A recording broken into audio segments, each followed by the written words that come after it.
Hivyo mimi sina mengine mengi jameni, unless mtaninulia lunch sijui. Safari hiyo ingine nitakuja tukule na nyinyi. Niliona jana kuna pahali hapa. Nitakuja kuwajoin safari hiyo ingine. Mnataka kurudi kwa moto ama mnataka kuokoka? Mnataka kuokoka? Njia ya kuokoka ni Baba.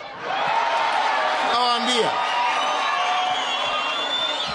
Njia ya kuokoka ni nini? Njia ya kuokoka ni nini? Afadhali mzee ambaye ni mtulivu, ambaye hana haja ya kujaza mifuko yake, ambaye atachunga masilahi ya watu yake, badala ya mdomo tamtamu tamtamu tamtamu tamtamu. Lakini akiingia ni wale wa kufanya moja yako, nusu ya Mwananchi, 2 yako na 5 yangu. Na mnawajua nyinyi, mnawajua. Nimekimbizwa mpaka nimetoa jasho, mpaka baba amekuja kuniokoa upande mwingine. Wale wanataka 2022 shauri yenu, mimi niko nyumbani. Hii kijana anaitwa Ruto, unajua kila weekend anatanga kila pahali. Atakuwa anapitia hizi machorochoro. Akiona kuna kitu inaenda kona mumwambie. Uheshimu wewe. Tumeagree. Umesema 60 days. Turudi kwa uchaguzi. Jubilee, we are ready.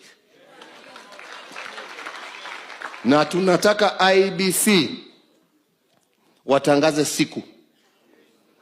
Na sasa kwa sababu tunasikia wenzetu ndio wamerudi kesi tena, sasa lazima tuwe na IEBC mpya.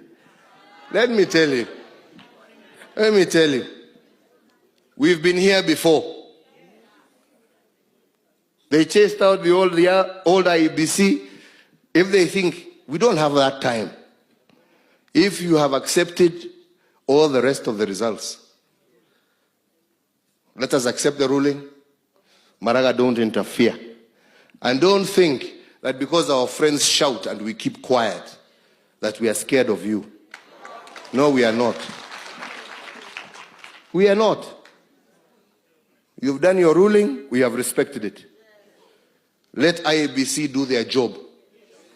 Let them declare the date. And Raila, let us meet at the ballot.